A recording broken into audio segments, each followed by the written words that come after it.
Hello again. Last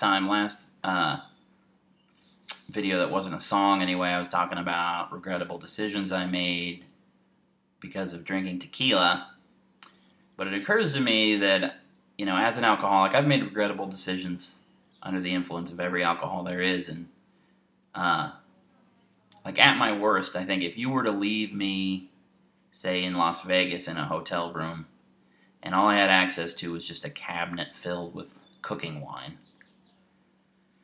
Still, I think if you came back like 2 or 3 days later, I'd be in the hospital or in jail, and there'd be like a really salty dead prostitute on the floor of the hotel room. I think to get that joke, you'd have to know how truly salty cooking wine is, and hopefully you don't know that.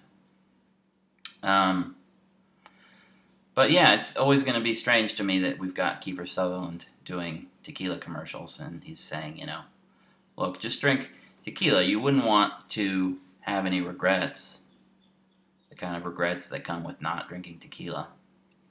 It makes me want to have all drugs legal, We could have, like, Fiona Apple doing heroin commercials, Look, you've been talking about building that deck, right? Well, buy heroin, and you might just get it done, along with many other projects in and around the house. Or, like, we could sell methamphetamines for dental health. I don't know. Anyway, so I wanted to share an anecdote. I had coffee with a friend of mine who's in my theater company in Toad City Productions back in the 90s. She was, I visit regularly with the woman who ran the theater company, and recently I've periodically had coffee with a friend of mine who was in the theater company when I left it to pursue, I guess, math and alcoholism.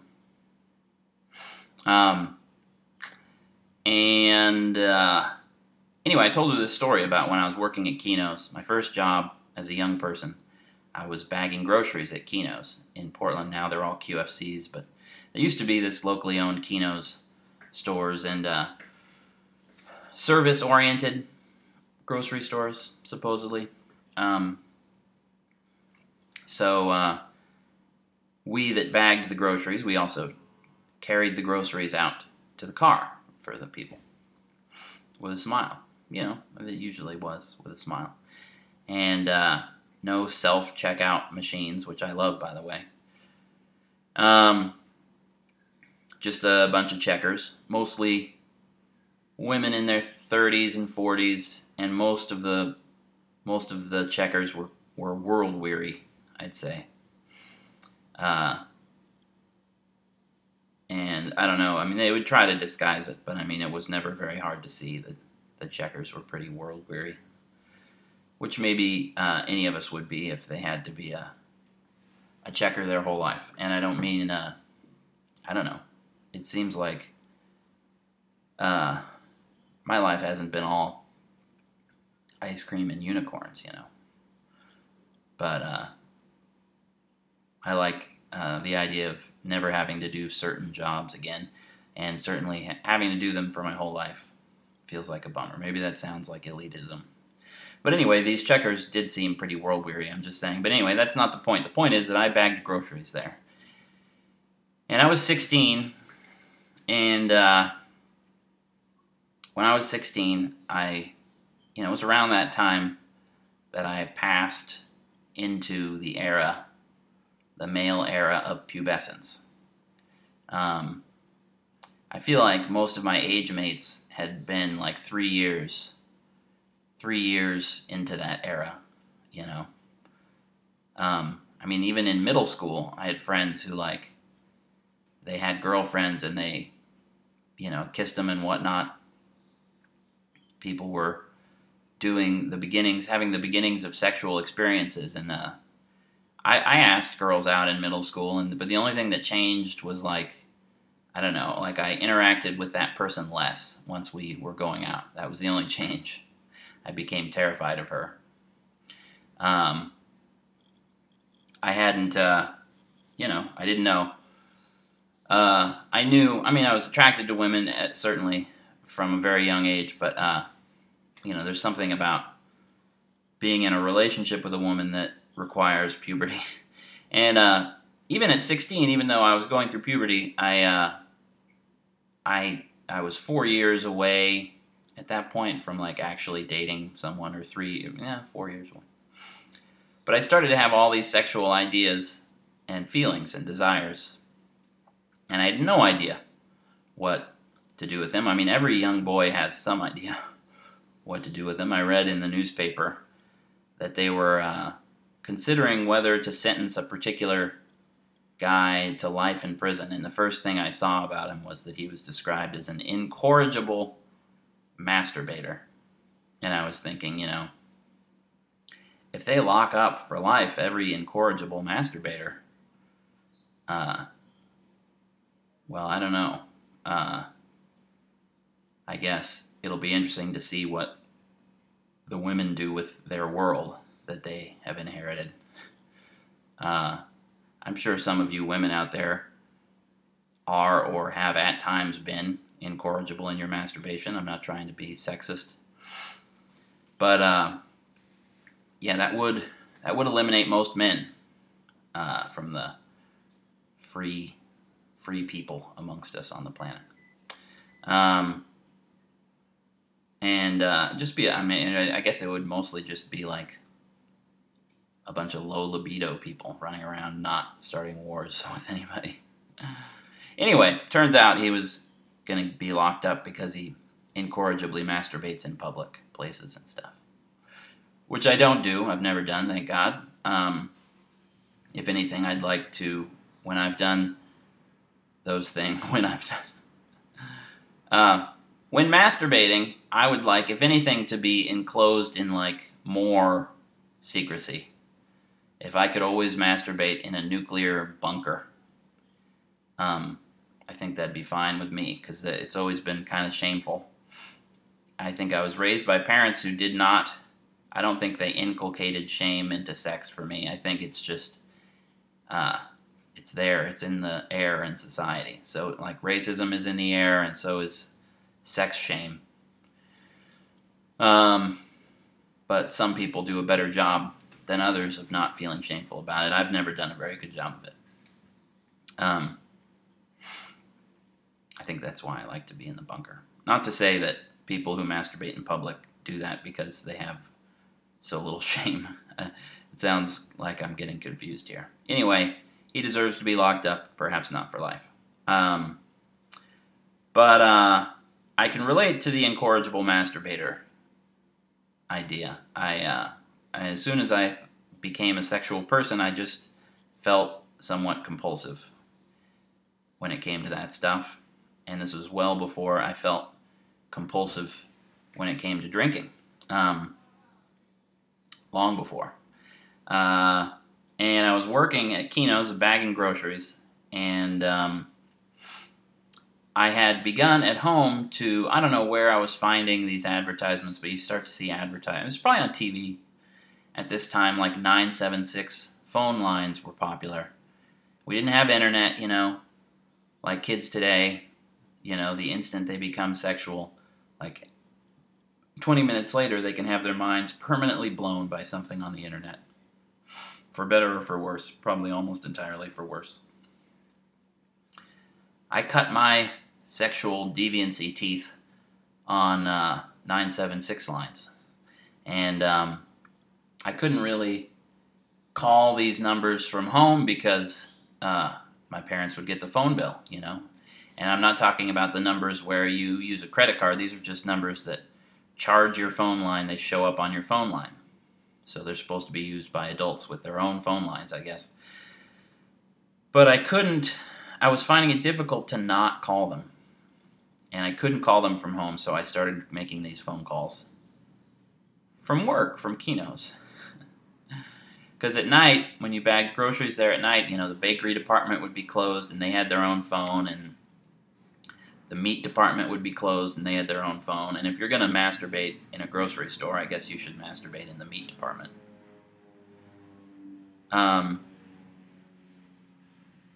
maybe I meant to maybe I meant to do this video and not actually admit that I had masturbated in a grocery store. I just said a minute ago that I didn't masturbate in public. Well, I didn't actually. I took great pains to make sure that I was not seen. But I did make these phone calls from the store.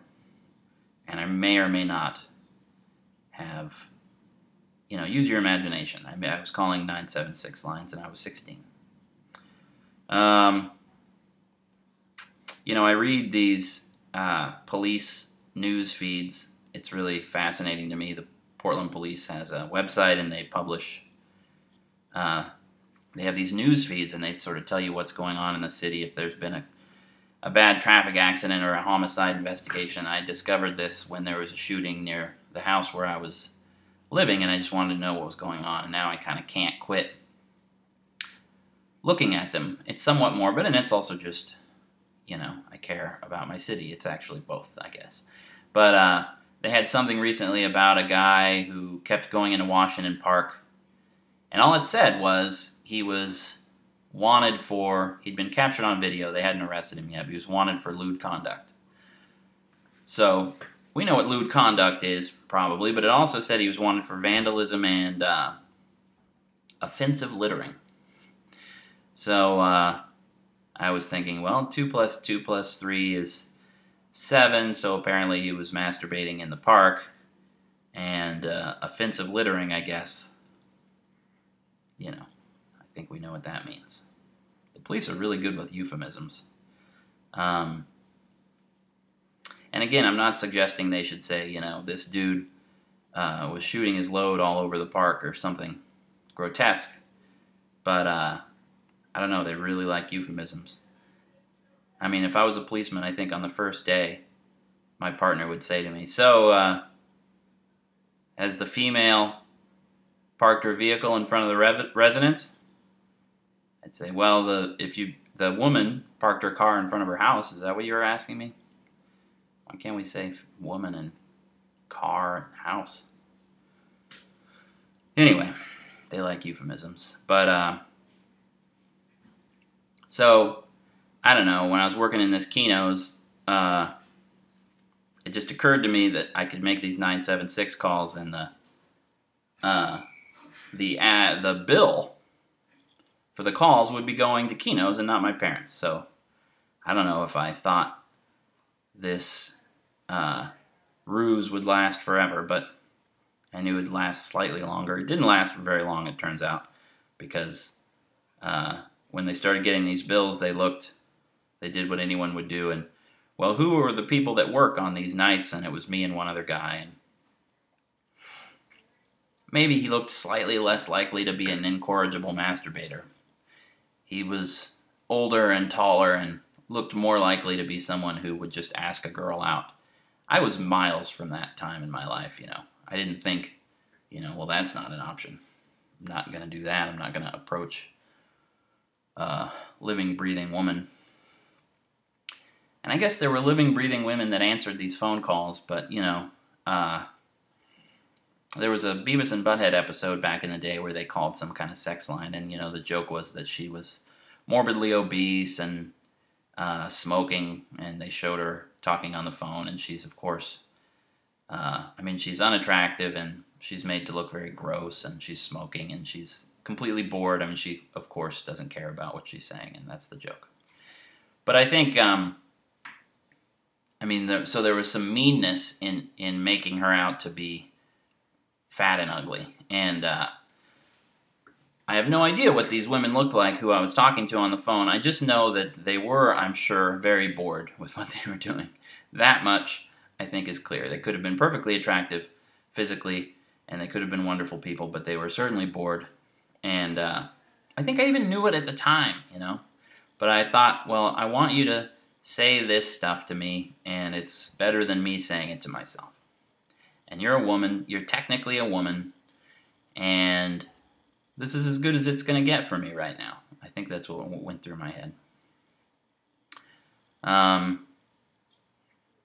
then, so anyway, I ended up getting fired for that job, and they found like a piece of paper where I'd written the numbers down, in pencil. I'd written them down at home and taken it to work, written the numbers down to these phone lines, and they'd found it. I didn't even throw it away.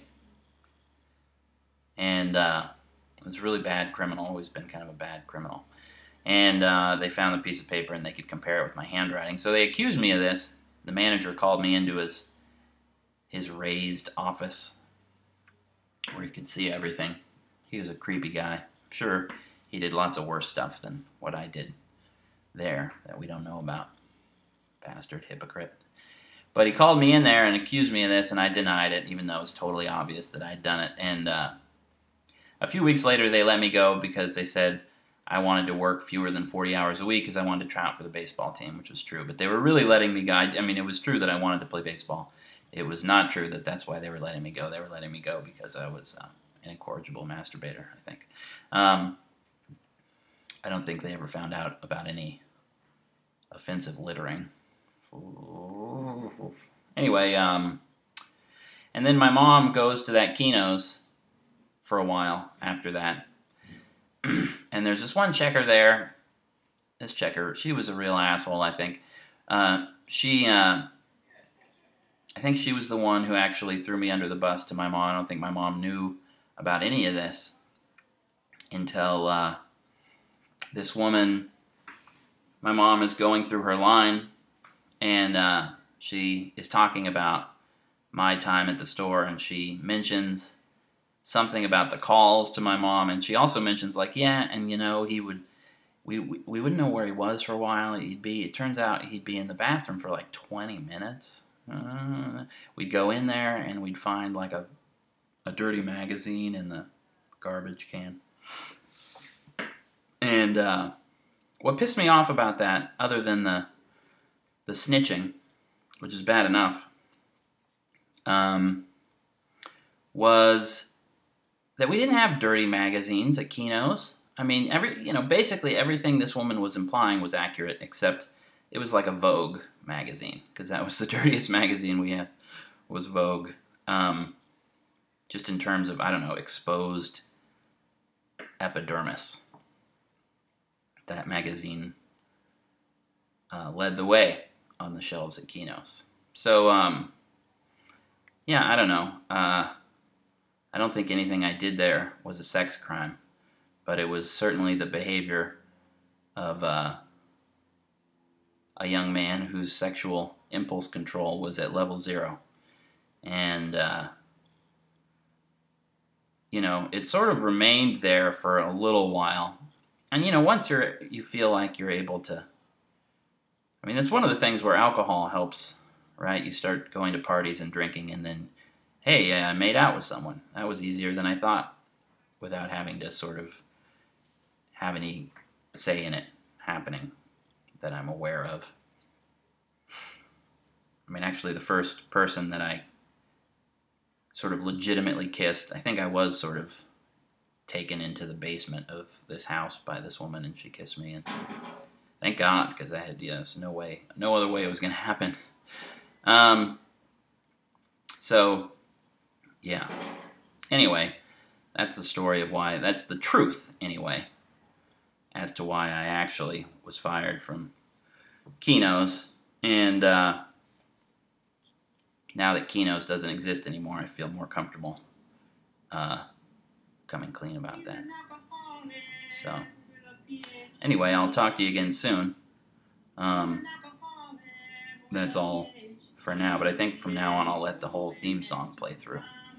And I'll let the credits roll, except there aren't any credits. See you next time. What a dummy, oh yeah, what a fucking dummy, oh yeah. What a dummy, oh yeah, this idea's crummy, oh yeah. Is he gonna make it in comedy? Yeah, yeah. Is he gonna make it? Well, I guess we'll just see. But to be honest, I'm skeptical.